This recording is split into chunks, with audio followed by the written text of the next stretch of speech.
Hello friends, welcome to fundamental.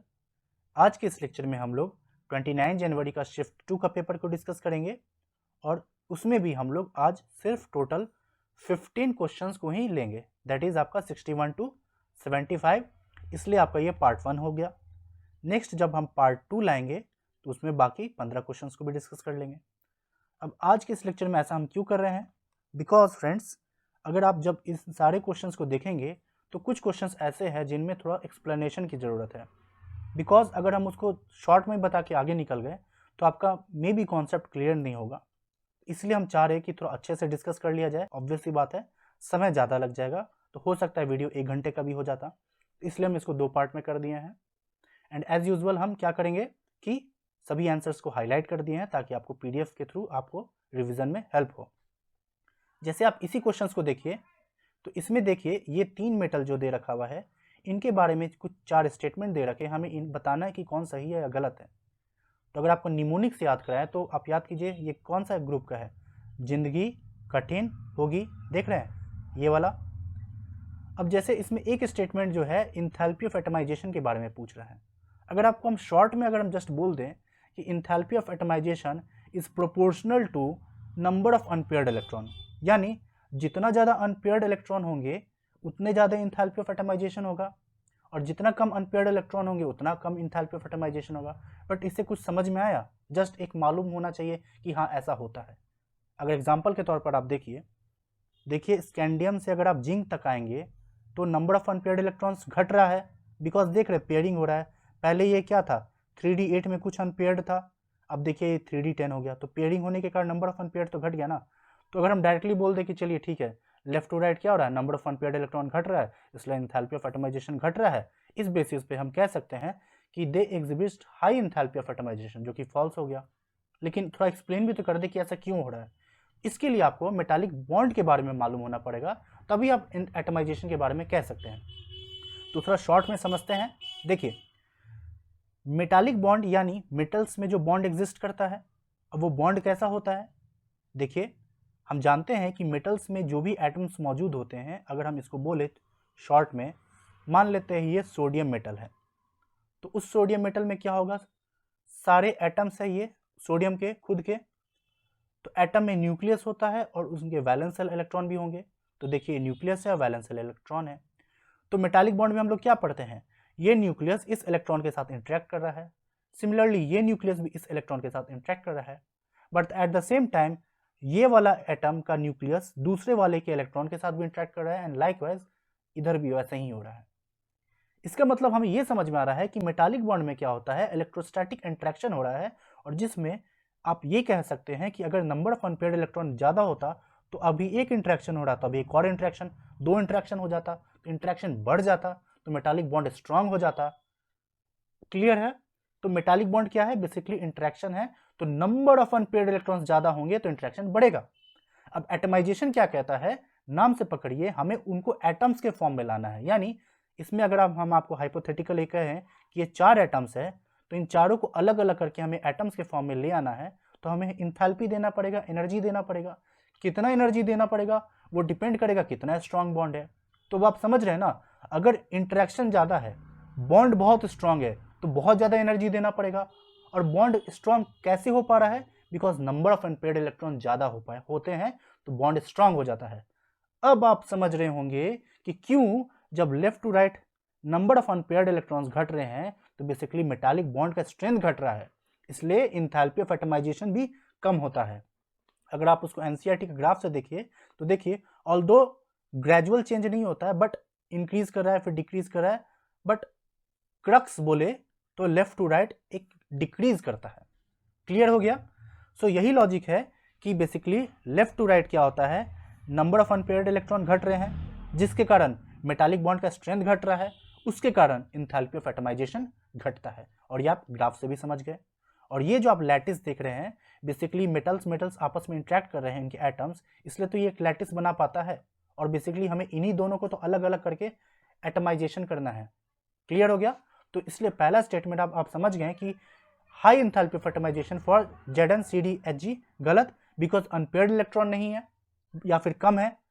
लेकिन जब आप इलेक्ट्रॉनिक कॉन्फ़िगरेशन देखेंगे तो इसका क्या होता है, D10 4s2, तो यहाँ से भी कह सकते हैं अनपेयर्ड इलेक्ट्रॉन है ही नहीं, तो इसलिए पहला स्टेटमेंट फॉल्स हो गया। अब आप समझिए कि सॉफ्ट और हार्ड को हम कैसे एक्सप्लेन करें। अब आप समझ रहे हैं ना, जितना ज़्यादा अनपेयर्ड इलेक्ट्रॉन होगा उतना ज़्यादा मेटालिक बॉन्ड होगा, जितना ज़्यादा मेटालिक बॉन्ड होगा उतना ये स्ट्रांग होगा, उतना स्ट्रांग होगा तो उतना हार्ड इन नेचर होगा, इसलिए सॉफ्ट मेटल हुआ कि नहीं हुआ, बिकॉज इसमें मेटालिक बॉन्ड वीक है। मेटालिक बॉन्ड अच्छा है तो वो हार्ड है, मेटालिक बॉन्ड वीक है तो सॉफ्ट है, तो इसलिए डी ट्रू है। अब सिंस ये मेटालिक बॉन्ड किस पर डिपेंड करता है, नंबर ऑफ अनपेयर्ड इलेक्ट्रॉन, और जिंदगी कठिन होगी का इलेक्ट्रॉनिक कन्फिग्रेशन क्या है, D10 4s2, तो क्या इसमें कोई भी अनपेयर्ड इलेक्ट्रॉन है, नहीं है, तो इसलिए पैरामैग्नेटिक हुआ, नहीं हुआ, तो सी भी फॉल्स हुआ। और सिंस D10 4s2 के फॉर्म में रहता है तो D10 स्टेबल होता है, तो इसलिए ये दोनों s इलेक्ट्रॉन लूज कर सकता है या एक ही s इलेक्ट्रॉन लूज कर सकता है, इसलिए ऑक्सीडेशन नंबर या तो +1 हो सकता है या +2 हो सकता है, इसलिए बी ट्रू है। इसलिए अब आप कह सकते हैं इसमें ट्रू स्टेटमेंट कौन सा है, B and D is your correct answer. देखिए, अगर अभी आपको हम नहीं बताते इतना डिटेल में तो मे भी आप इतना अच्छे से नहीं समझ पाते, और अगर हम एनसीईआरटी की स्नैपशॉट भी दिखाएं तो आप देखिए, द ट्रांजिशन मेटल्स एक्सेप्ट जिंदगी कठिन होगी are very hard and have low volatility. Volatility मतलब इजिली वो आप अलग अलग नहीं कर सकते, और their melting and boiling points are also high. समझ गए होंगे कि कैसे मेटालिक बॉन्ड से हम इंथैल्पी ऑफ एटमाइजेशन को एक्सप्लेन किए, और उसके बेसिस पे हम आपका मेल्टिंग पॉइंट हो, बॉइलिंग पॉइंट हो, हार्डनेस हो, सॉफ्टनेस हो, ये सारा चीज़ एक्सप्लेन कर दिए। ये क्वेश्चन को अगर आप देखें तो अगेन प्रीवियस क्वेश्चन का ही कॉन्सेप्ट रिपीट हो रहा है। 27 जनवरी को शिफ्ट 2 को जो हम एक्सप्लेन किए थे, तो यहाँ हम आपको बताए थे कि जो लैंथेनाइड होते हैं वो +3 ऑक्सीडेशन स्टेट में स्टेबल होता है, जो कि आप यहाँ स्नैपशॉट में भी देख सकते हैं। सेम कॉन्सेप्ट यहाँ भी लगाना है। क्वेश्चन कह रहा है कि कौन सा एक अच्छा रिड्यूसिंग एजेंट की तरह बिहेव करेगा। वंस अगेन, रिड्यूसिंग एजेंट मतलब क्या, वो दूसरे को रिड्यूस कर रहा तो खुद का क्या करेगा, ऑक्सीडेशन। तो खुद का ऑक्सीडेशन करेगा तो देखिए सिर्फ EU2+ ऑक्सीडाइज करके EU3+ बनाएगा, और +3 के फॉर्म में ये स्टेबल होता है। देख रहे, कॉमन +3 ऑक्सीडेशन स्टेट, बट ये ऑलरेडी +3 में है, ऑलरेडी +3 में है, बट C+4 खुद को रिड्यूस करेगा C+3 में, जो कि आप यहाँ देख सकते हैं, जो कि 27 जनवरी में पूछा भी था। तो कॉन्सेप्ट रिपीट किया कि नहीं किया, तो इसलिए इसका आंसर 2 हो जाएगा। अब इस क्वेश्चन में देखिए, इसको सॉल्व करने के लिए पहले आपको मालूम होना पड़ेगा कि ज्योमेट्रिकल आइसोमेरिज्म क्या होता है।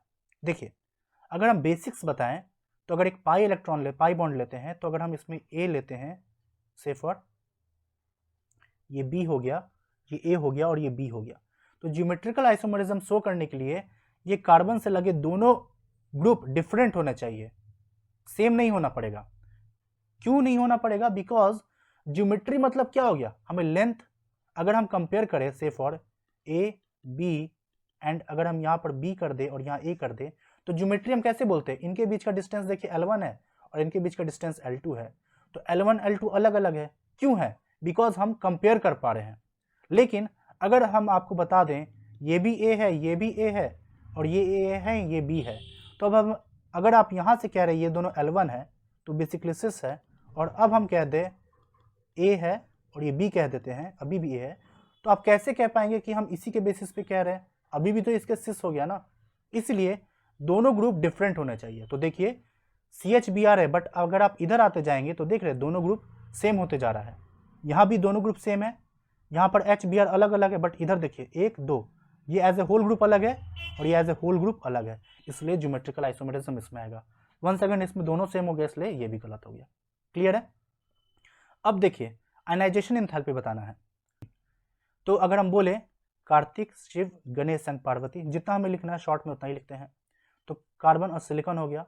अब देखिए एल्यूमिनियम लिखना है ना, तो पहले हम यहाँ लिखते हैं न्यूज़पेपर आज सभी का, और बैगन आलू, तो ये क्या हो गया आपका boron family, carbon family and nitrogen family. तो हमें कंपेयर किसका करना है, कार्बन, सिलिकॉन, एल्यूमिनियम और नाइट्रोजन। पहले बात तो आप देखिए ये पीरियड 2 है, यानी n का वैल्यू 2 हो गया, प्रिंसिपल क्वांटम नंबर, और इसमें n का वैल्यू 3 आ गया। तो जब n का वैल्यू बढ़ता है तो आयनाइजेशन पोटेंशियल क्या होता है, घटना चाहिए। तो इस बेसिस पे हम कह सकते हैं एल्यूमिनियम और सिलिकॉन को तो आप एलिमिनेट कर दीजिए। कार्बन नाइट्रोजन की बात करें तो लेफ्ट टू राइट आयनाइजेशन बढ़ना चाहिए, ठीक है। और अगर आप यहाँ कन्फिग्रेशन से भी देखेंगे तो कार्बन क्या हो गया 1s2 2s2 2p2, नाइट्रोजन क्या हो गया 1s2 2s2 2p3, तो अगर आप इसका सिमेट्री भी देखेंगे P2 के केस में और इसका P3 में, तो ये हाफ फील्ड है, तो ये और भी ज़्यादा स्टेबल हो गया, इसलिए सबसे ज़्यादा एनर्जी नाइट्रोजन में देना पड़ता है। क्लियर हो गया। अब देखिए अगेन एनसीईआरटी का है डायरेक्ट, इसके लिए कुछ नहीं, आपको पढ़ा होगा तो आप बना पाएंगे, नहीं पढ़ा है तो नहीं बना पाएंगे। जैसे स्टार्च का देखिए, तो स्टार्च में क्या होता है, अल्फा ग्लूकोज का लिंकेज होता है, सेलुलोज में बीटा ग्लूकोज का लिंकेज होता है, तो मिलाना बस वही है। स्टार्च में अल्फा ग्लूकोज तो ए का 2 है, सेलुलोज में बीटा ग्लूकोज तो बी का 3 है, ऑप्शन इज डी। बाद बाकी आप दोनों को भी वैसे ही मिला सकते हैं। अगर हम आपको प्रीवियस ईयर क्वेश्चन का बेसिस पर बताएं जो कि इसी साल पूछा है, तो देखिए जब आपको अमाइनो एसिड का क्वेश्चन आया था कि किसका हाइड्रोलिसिस पे अमाइनो एसिड मिलता है, अल्फा बीटा या गामा, तो देखिए अल्फा। तो आप यहाँ से भी कह सकते हैं अमाइनो एसिड यानी प्रोटीन, जिसमें क्या होता है बेसिकली, प्रोटीन क्या है, अमाइनो एसिड ही तो हुआ। तो इसलिए इन तरह के क्वेश्चंस के लिए आपको कुछ नहीं एनसीईआरटी पढ़ा होना चाहिए। ये देखिए स्ट्रक्चर ऑफ एटम में है, बस मालूम होना पड़ेगा। लाइमन का यूवी रेंज में आता है, बाल्मर का विजिबल में आता है, बाकी तीनों का इंफ्रारेड में। बस match the following, answer is 4। क्या करना था, कुछ नहीं है। Again NCERT chromatographic technique class 11 का सम बेसिक प्रिंसिपल वाला चैप्टर में जाएंगे तो आपको प्यूरिफिकेशन मेथड में एक आएगा क्रोमेटोग्राफी, जिसमें एडजस्टन क्रोमेटोग्राफी का क्या कह रहा है, ये दो मेथड हम लोग मेनली कहाँ यूज करते हैं। देखिए chromatographic techniques based on the principle of differential adsorption, principle of differential adsorption, column thin layer, column thin layer, answer A B यानी 3। तो प्लीज एनसीईआरटी को अच्छे से कीजिए। अब ये क्वेश्चन की अगर हम बात करें तो बहुत इंपॉर्टेंट क्वेश्चन है और अच्छा कॉन्सेप्ट भी है। और एक बार हम आपको बताएं, जब हम न्यूक्लियोफिलिक सब्स्टिट्यूशन पढ़ा रहे थे, अगर आप प्लेलिस्ट में जाके चैनल पर देखेंगे तो न्यूक्लियोफिलिक सब्स्टिट्यूशन रिएक्शन में जब हम ये टॉपिक पढ़ा रहे थे SN2 के बारे में विथ एनसीईआरटी कपड़े टॉपिक वाइज, यानी एनसीईआरटी का जो जो इंपॉर्टेंट चीज़ है वो भी बता रहे थे, तो देखिए हम ये क्वेश्चन को अच्छे से डिस्कस किए थे। वही क्वेश्चन इसमें पूछ रहा है। जब आप सेफ और अल्काइल हैलाइड लेते हैं तो हम यहाँ फिर से बता दे रहे हैं, एक केस में आप ले रहे हैं रिएजेंट KCN और दूसरा ले रहे हैं AgCN। तो क्या देखने को मिलता है, जब KCN लेते हैं तो RC ट्रिपल बॉन्ड N बनता है और AgCN में RN ट्रिपल बॉन्ड C बनता है। तो लॉजिक यही है, जब KCN लेते हैं तो ये आयनिक बॉन्ड होता है जिसमें K प्लस और CN माइनस अलग हो जाता है, इसलिए CN माइनस अटैक करके बॉन्ड बना लेता है। बट AgCN में क्या होता है, ये कोवलेंट बॉन्ड होता है, तो आप Ag प्लस और CN माइनस में नहीं तोड़ सकते हैं। तो बेसिकली क्या होता है, आपका जब RX होता है तो इसके साथ धीरे धीरे आप ऐसा कह सकते हैं सिल्वर एक बॉन्ड बनाने की कोशिश करता है, इंटरेक्ट करता है, इसलिए सिल्वर को हैलोफिलिक कहा जाता है। हैलो यानी हैलोजन, फिलिक यानी लविंग। इसलिए जो कार्बन है वो फ्री नहीं होता है और नाइट्रोजन वाला एंड फ्री होता है, इसलिए बैक साइड से अब अटैक करके इसमें RN ट्रिपल बॉन्ड C बनाता है, प्लस माइनस। तो यही लॉजिक था कि अल्काइल हैलाइड को आप अल्काइल आइसोसाइनाइड में कैसे बदलेंगे, जब आप AgCN लेंगे, और इसी को हम इस लेक्चर में भी एक्सप्लेन किए थे। अब इस क्वेश्चन पे आइए, ये बहुत इंपॉर्टेंट क्वेश्चन है, इसमें आपको बहुत कॉन्सेप्ट देखने को मिलेगा। देखिए कैसे। फर्स्ट स्टेप में क्या हो रहा है, ईस्टर से हम अल्डिहाइड जा रहे हैं। अगर आप एनसीईआरटी देखेंगे तो इसके लिए हम लोग कौन सा रिएजेंट यूज करते हैं, डाइबाल को, इसलिए ऑप्शन 2 गलत, ऑप्शन 3 गलत। इसके मैकेनिज्म को जानना जरूरत नहीं है, लेकिन यहां से यहां कैसे जा रहा है और यहां से यहां कैसे जा रहा है ये जानना इंपॉर्टेंट है, इसी को हम लोग डिस्कस करेंगे। अब अगर आप सेकंड स्टेप देखेंगे तो देखिए इसमें ऑप्शंस को देखिए, NaOH एक्वस भी दे रखा है और NaOH अल्कोहलिक दे रखा है। अब एक्वस और अल्कोहलिक से क्या डिफरेंसेस आएगा वो भी हम लोग सीखेंगे, बट पहले हम लोग पूरा क्वेश्चन सॉल्व कर लेते हैं और लास्ट बताएंगे। और बेस क्यों चाहिए, बिकॉज अगर आप इस ऑब्वियस सी बात है प्रोडक्ट को ध्यान से देखेंगे तो कैसा सिस्टम है, अल्फा बीटा अनसैचुरेटेड, यानी क्या होता है, अल्फा बीटा अनसैचुरेटेड कीटोन। और ये कब बनता है, जब हम लोग अल्डोल कंडेंसेशन करते हैं, उस तरह का मैकेनिज्म। तो अगर आप देखेंगे मैकेनिज्म को तो बेसिकली यहाँ पर CHO आया, अगर हम इसको लिख कर दिखाएं, कार्बन है, हाइड्रोजन है, ऑक्सीजन हाइड्रोजन है, तो बेस क्या करेगा, यहाँ से प्रोटॉन एब्स्ट्रैक्ट करेगा तो माइनस बनेगा और ये इस तरह से अटैक करके इसको ओपन करेगा। तो देख रहे 5 मेंबर रिंग बन रहा है। तो अगर आप स्ट्रक्चर लिखेंगे तो देखिए यहाँ पर CHO एज इट इज छोड़ दीजिए, यहाँ पे OH आ गया। नेक्स्ट स्टेप क्या होगा, E1CB होता है। आपसे ये भी पूछ सकता है कि कौन सा मैकेनिज्म जाएगा, E1, E2 या E1CB। तो E1CB में क्या होता है, यहाँ से प्रोटॉन को एब्स्ट्रैक्ट करेंगे तो माइनस बनेगा और ये माइनस फिर यहाँ से इस OH माइनस को निकाल कर यहाँ पर एक पाई बॉन्ड ले आता था। तो समझ में आ रहा है ना मैकेनिज्म कैसे गया। अगर अब हम यहाँ से यहाँ आए तो आप देखिए बेसिकली क्या हो रहा है, ये C double bond O group को गायब करके बेसिकली 2H लग जा रहा है। और ऐसा हम लोग कब करते हैं, जब हम क्लीमेंसन रिडक्शन या उल्फ-किर्चनर करते हैं। बट दोनों में फर्क आपको रिएक्शन कंडीशन का है। जब क्लीमेंसन करते तो देखिए एसिडिक मीडिया लेते हैं और एसिडिक मीडिया होने के कारण ये जो OH है OH2+ बन जाएगा और फिर OH2+ निकलेगा तो यहाँ कार्बोकैटायन बनेगा और नेक्स्ट स्टेप में एलिमिनेशन करके यहाँ पाई बॉन्ड आ जाता है। इसलिए जो नेक्स्ट स्टेप है वो क्लीमेंसन होगा, ना कि उल्फ-किर्चनर। अगर OH नहीं दिया रहता तब कोई फर्क नहीं पड़ता आप क्लीमेंसन करा रहे या उल्फ-किर्चनर, बट OH भी साथ में रिएक्शन दे रहा है, इसलिए ये भी ऑप्शन गलत होगा। अब आप समझ गए हैं कि सी में जिंक HCl क्यों होगा और ए में तो डाइबाल ही होगा। तो अगर आप ए बी को एलिमिनेट कर दिए इसके बेसिस पे और डाइबाल के बेसिस पे आप 3 को भी एलिमिनेट कर दिए हुए हैं तो आपका ऑप्शन 4 निकल कर आ गया। अब अगर आपको हम बताएं कि NaOH अल्कोहलिक ही क्यों यहाँ पर कह रहा है, एक्वस क्यों नहीं कह रहा है, तो अब समझिए पहले हम बेस लेते OH-, अब एक्वस मीडिया यानी हमें क्या लेना है, वाटर, और अल्कोहलिक के लिए हम मान लेते क्या ले लेते, इथेनॉल, सेफर। तो सिंस ये बेस है तो बेस क्या करेगा, सॉल्वेंट से भी प्रोटॉन लेने की कोशिश करेगा। तो अगर हम यहाँ देखें तो ये H2O से H+ लेगा तो क्या बनेगा, OH- H2O, वही चीज बन रहा है। बट यहाँ से अगर हम बनाने की कोशिश करें तो ये ETO- प्लस H2O बनाएगा। और आप जानते हैं ETO- में इथाइल के कारण यानी अल्काइल ग्रुप के कारण ये अच्छा बेस होता है, इसलिए हमें एक ये जो सिस्टम हो रहा है अल्कोहलिक OH-, ये एक अच्छा बेस कहलाएगा, अच्छा बेसिक सिस्टम कहलाएगा रैदर देन एक्वस OH- के कंपैरिजन में। और सिंस हमें यहाँ पर क्या करना है, प्रोटॉन को तो एब्स्ट्रैक्ट ही कराना है ना, इसीलिए हम यहाँ पर कह सकते हैं कि अल्कोहलिक NaOH ले रहे हैं जो कि अच्छा बेस की तरह बिहेव करेगा। आई बिलीव आपको समझ में आ गया होगा। अब आप इस क्वेश्चन पे आइए, इसमें देखिए कौन सा रिएक्शन ही सही है। फिर से आप देखिए, पहले आपको हम 3 बताते हैं। लाइट के प्रेजेंस में जब भी कराते तो ये रेडिकल मैकेनिज्म जाता है, तो यहाँ पर Br आएगा, यहाँ तो एडिशन नहीं करेगा तो 3 गलत। ये क्या है, हॉफमैन ब्रोमाइड। इसको पहचानने का क्या तरीका है कि जब भी जितना कार्बन है उससे एक कार्बन कम होगा, तो देखिए 2 और 1 3 कार्बन है तो यहाँ पर भी 3 नहीं होना चाहिए, यहाँ 2 होना चाहिए। NCERT देखिए ये CO वाला ग्रुप गायब हो गया, इसलिए आप कह सकते हैं N-1 कार्बन होता है, तो ये पहचानने का तरीका है, तो ये भी गलत। RnH2 आप जब भी लेते हैं और ये डायोजेटाइजेशन रिएजेंट है तो याद कीजिए Rn2 पॉजिटिव बनाता है जो कि वर्ल्ड का बेस्ट लिविंग ग्रुप है। और नेक्स्ट स्टेप में जो न्यूक्लियोफाइल है यहाँ पे वाटर दे रखा हुआ है तो H2 आएगा, अटैक करके निकाल देगा। तो इसमें कार्बन का कम होने का कोई लॉजिक है नहीं, लॉजिक है, तो ये भी गलत है। बट ये सही है, यहाँ पर क्या होगा, H यहाँ अटैक करेगा तो कार्बोकैटायन यहाँ बनेगा और I- फिर आके आपको यहाँ अटैक करके मार्कोनिकोव एडिशन कर देगा। क्लियर है, इसलिए इसका आंसर 4 हो जाएगा। अब इस क्वेश्चन में आइए, फिर से हम आपको कई बार बता चुके हैं NCERT लैब मैनुअल हम PDF ऑलरेडी टेलीग्राम लिंक पे प्रोवाइड करा चुके हैं। तो क्या कह रहा है, एक गैस X है जिसको नेशनल रिएजेंट से हम पास करा के उसको कंफर्मेटरी टेस्ट कर रहे हैं, तो वो कौन सा गैस है जिससे हम पास कराते हैं। तो देखिए अमोनियम आयन का ये टेस्ट हम लोग करते हैं, जिसमें बेसिकली होता क्या है, जब यहाँ अमोनियम आयन का जब टेस्ट के थ्रू ये NH3 गैस निकलता है तो कंफर्म करने के लिए हम लोग क्या लेते हैं, ये आपका नेशनल रिएजेंट है और इसके प्रेजेंस में ये ब्राउन प्रिसिपिटेट बनाता है। तो क्या गैस कौन सा है, अमोनिया है। हो सकता है आपको बाद में कभी क्वेश्चन ये पूछ देगा कि जो ब्राउन प्रिसिपिटेट बनता है उसका फॉर्मूला क्या है, तो वो भी आप देख सकते हैं। क्लियर हो गया।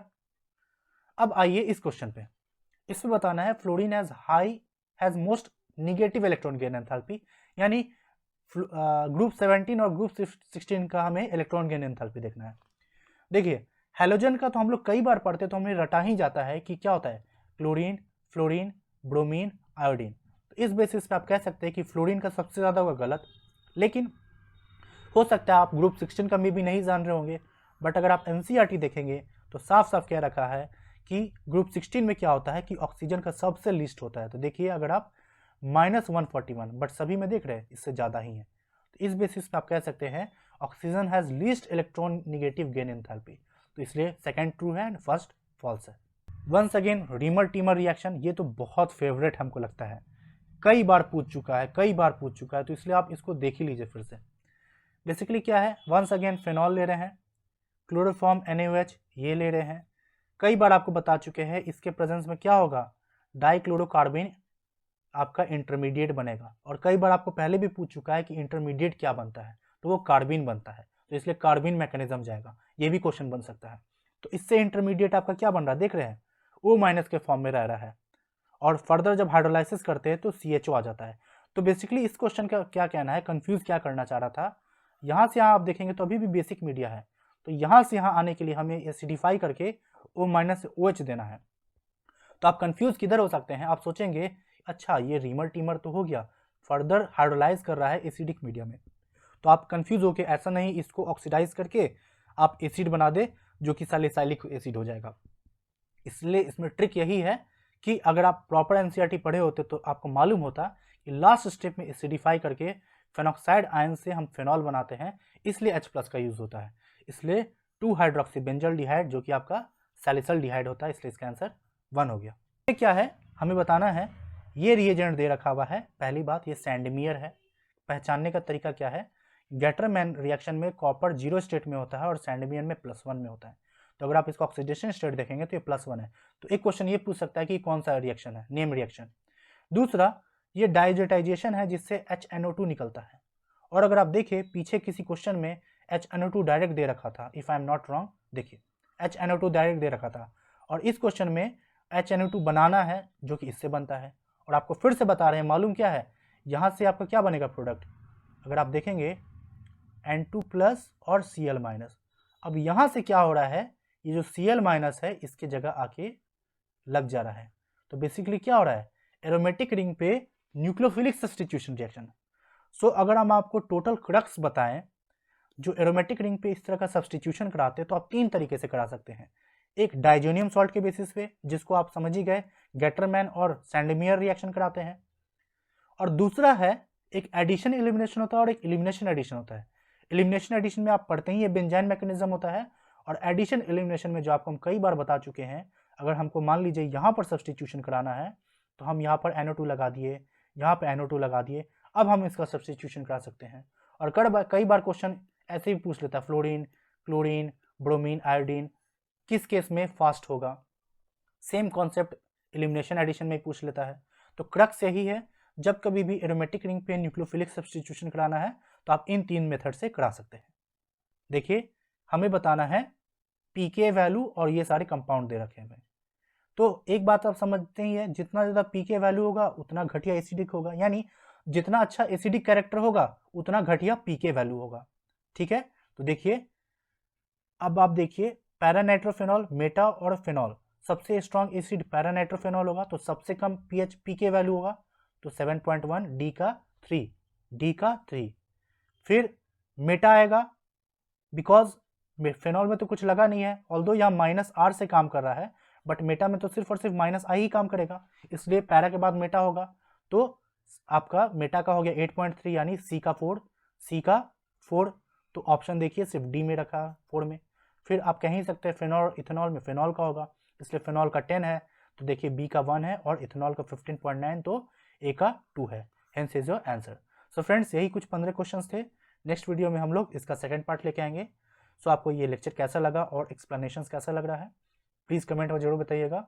अगर आपको ये वीडियो पसंद आया तो प्लीज़ लाइक शेयर सब्सक्राइब जरूर कीजिएगा। मिलते हैं अगले वीडियो में पार्ट 2 के साथ। तो thank you guys and good luck.